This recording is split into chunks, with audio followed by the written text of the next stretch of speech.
இன்றும் நேசமணி சமையலில் இன்றைக்கி நம்ம பார்க்க போகிற ரெசிபி உருளைக்கிழங்கு குருமா தாங்க பண்ணியிருக்கிறோம். கொஞ்சம் வித்தியாசமாக ரொம்பவே டேஸ்ட்டாக பண்ணியிருக்கோங்க. இன்றைக்கி பிறந்தநாள் மட்டும் திருமண நாள் கொண்டாடுற எல்லோருக்குமே என்னுடைய வாழ்த்துக்கள். இப்போ வாங்க நம்ம ரெசிபி எப்படி பண்ணலான்னு பார்த்துடலாம். 1/2 கிலோ உருளைக்கிழங்க 4 விசில் வச்சு நல்லா வேக வச்சு எடுத்துருக்கிறேன்.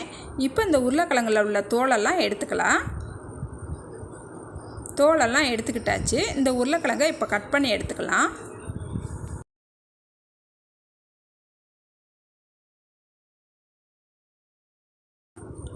உருளைக்கிழங்கை இந்த அளவுக்கு நல்லா கட் பண்ணி எடுத்துக்கிட்டால் போதும். இப்போ ஒரு கடாய் அடுப்பில் வச்சுக்கலாம். இதில் கொஞ்சமாக எண்ணெய் சேர்த்துக்கலாம். எண்ணெய் சேர்த்துட்டு நம்ம உருளைக்கிழங்கை பொரிச்சு எடுக்க போகிறோம். இப்போ உருளைக்கிழங்கை சேர்த்துக்கலாம். அடுப்பு சிம்லேயே வச்சுக்கலாம். ஏற்றி வச்சிட்டோம்னா பிடிச்சிரும் உருளைக்கிழங்கு. அதனால் அடுப்பை சிம்லேயே வச்சுட்டு நல்லா பொறுமையாக இதை பொரிச்சு எடுத்துக்கலாம். இது நல்லா செவந்து பொன்னிறமாக வரணும். பாருங்கள், நம்மளுக்கு செவந்து நல்லா பொன்னிறமாக வந்துருச்சு. இப்போ உருளைக்கிழங்கை எடுத்துக்கலாம். மீதமுள்ள உருளைக்கிழங்கையும் இது போல் பொரிச்சு எடுத்துக்கிறேன். பாருங்கள், இப்போ எல்லாத்தையும் பொரிச்சு எடுத்துக்கிட்டேன்.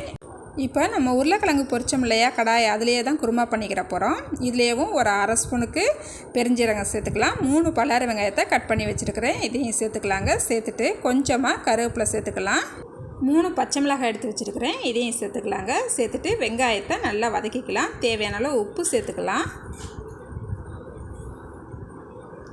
பாருங்கள், வெங்காயம் நல்லா கண்ணாடி பதத்துக்கு நல்லா வதங்கி வந்துருச்சு.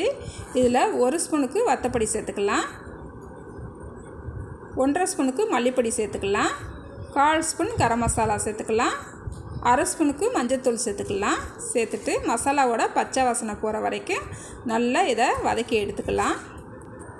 4 ஸ்பூனுக்கு கெட்டியான தயிர் எடுத்துருக்கிறேன். இந்த தயிரை சேர்த்துக்கலாம்.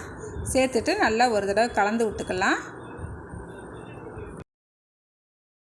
நல்லா கலந்து விட்டுக்கிட்டாச்சு. இது கூடவே ஒரு 1/2 ஸ்பூன் இஞ்சி பூண்டு விழுது சேர்த்துக்கிட்டேன். அதை வீடியோவில் காட்ட விட்டு போச்சு. நல்லா வதக்கிக்கிட்டாச்சு. இப்போ தேவையான அளவு தண்ணி சேர்த்துருக்குறேன். இது 300 ml இருக்குங்க நான் சேர்த்துருக்கிற தண்ணி. இப்போ நல்லா ஒரு தடவை கலந்து விட்டுட்டு நம்ம ஏற்கனவே பொரிச்சு வச்சுருக்கோம் இல்லையா உருளைக்கிழங்கு, அதை சேர்த்துக்கலாங்க. சேர்த்துட்டு இப்போ உப்பு கரெக்டாக இருக்கான்னு ஒரு தடவை செக் பண்ணி பார்த்துக்கலாம்.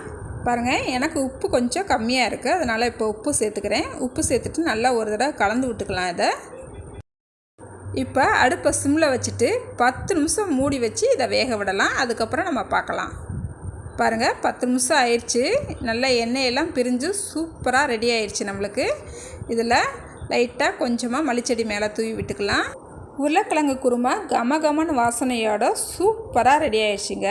இந்த உருளைக்கிழங்கு குருமாவை பூரி, சப்பாத்தி, சாதம், தோசைன்னு வச்சு சாப்பிட்டிங்கன்னா ரொம்பவே அசத்தலாக இருக்கும்.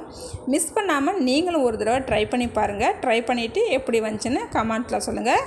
லைக் பண்ணுங்கள், ஷேர் பண்ணுங்கள். வீடியோ பார்க்குற எல்லோருமே என்னோடய சேனலை சப்ஸ்கிரைப் பண்ணிக்கோங்க. பாய். அடுத்த ஒரு ரெசிபியில் பார்க்கலாம்.